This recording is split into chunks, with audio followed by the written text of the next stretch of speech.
In the first quarter of 2026, three institutions that had kept their doors locked for decades opened them in the same month. The United States government opened the pharmaceutical gate, fast-tracking compounds that had been criminalized for 50 years. The Department of Defense opened the classification gate, proposing a $250 million facility to handle information most of the government isn't cleared to see. And the Vatican, the oldest gatekeeper on Earth, released its first doctrinal position on artificial intelligence, while clergy across 5 religions reported that psilocybin was among the most spiritually significant experiences of their lives. 3 gates, 3 institutions, same quarter. The question is not what they opened. The question is who opened them and why now. On April 18, 2026, the President of the United States signed an executive order titled Accelerating Medical Treatments for Serious Mental Illness. At the signing table beside him was Joe Rogan, a podcaster, at a presidential signing for psychedelic drugs. 3 weeks earlier, Rogan had texted the president a single statistic: 80,000 Americans died of drug overdoses in 2024. He followed it with a podcast episode featuring the governor of Texas and the CEO of Americans for Ibogaine. The executive order followed. The order directed 3 things. First, the FDA commissioner would issue national priority vouchers to psychedelic compounds with breakthrough therapy designation, compressing review timelines from years to months.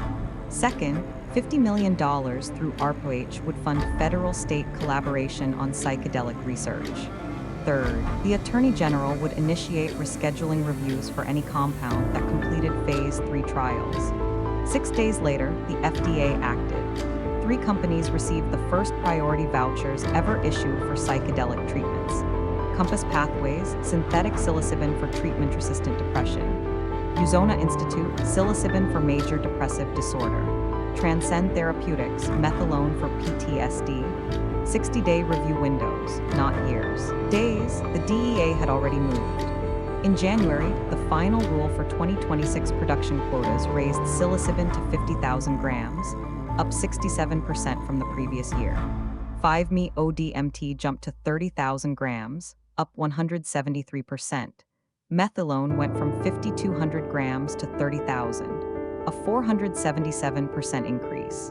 Right to try access expanded. Patients with life-threatening conditions who had completed Phase 1 trials could now access experimental psychedelics under federal law, including Ibogaine, a compound used for decades in West African spiritual practice that shows remarkable efficacy for opioid addiction. 50 years. From 1970, when Richard Nixon declared the war on drugs and classified psilocybin as Schedule 1, no accepted medical use, high potential for abuse, to 2026, when the president signed an order accelerating its approval with a podcaster at his side. The pharmaceutical gate didn't crack. It was opened from inside the institution that locked it. On April 24, 2026, 6 days after the psychedelics order, the Space Force proposed a $250 million facility at Grand Forks Air Force Base in North Dakota. 180,000 square feet, 3 stories. A sensitive compartmented information facility, a SIF, designed to house missile warning operations, missile tracking, and something called the Space Data Network. It includes a 500-person auditorium for classified briefings and a dining facility for 24/7 operations. More than 100 Space Force and National Reconnaissance Office personnel across 2 to 3 squadrons. This is not a building. It is an institution designed to process information that most of the United States government is not authorized to see. The Space Force budget for fiscal year 2026, $26.3 billion in core appropriations. Add $13.8 billion in reconciliation funding, largely for the Golden Dome layered missile defense architecture. Total spending authority, approximately $40 billion, nearly double the 5-year baseline. In 2023, the Space Force chief said the quiet part loud. He described a substantial full-spectrum classified capability that would be operational by 2026. Full spectrum means offensive and defensive. space operations that the public has never been briefed on. They did declassify one program, Silent Barker, a constellation of satellites launched in September 2023, designed to watch other satellites in geosynchronous orbit 22,000 miles above Earth. A watchdog in the highest orbit, intentionally disclosed to deter hostile behavior in space. But notice the pattern. They reveal the watchdog. They keep the weapons classified. The gate opens, but only wide enough to show you the fence behind it. And then there is the question that keeps appearing at the edge of every Space Force briefing. In 2023, David Grush, a former intelligence officer, testified before Congress that the United States has operated a multi-decade program to retrieve and reverse engineer unidentified aerial phenomena. He claimed non-human biologics had been recovered. He was appointed Special Advisor on Transparency and Declassification in March 2025. He stated the president has been fully briefed. The Pentagon's All-Domain Anomaly Resolution Office, ARO, says it has found no empirical evidence of extraterrestrial technology. But the classification gate is opening. And what's behind it may be larger than anyone in the briefing room is authorized to say. On January 28, 2025, the Vatican released a document titled Antiqua et Nova, Ancient and New, a note on the relationship between artificial intelligence and human intelligence. It was the first official doctrinal position from the Catholic Church on AI. The document was precise. The very use of the word intelligence in connection with AI, it said, can prove misleading. AI is a product of human intelligence, not artificial intelligence. The distinction matters because the Vatican is the oldest institution on Earth that claims authority over the nature of consciousness, the soul, and what it means to be aware. Pope Leo XIV went further. He called AI chatbots marketed as emotional companions an empty, cold shell. He said it was very difficult to discover the presence of God in artificial intelligence. He directed priests not to use AI to write homilies. To give a true homily, he said, is to share faith. AI will never be able to share faith.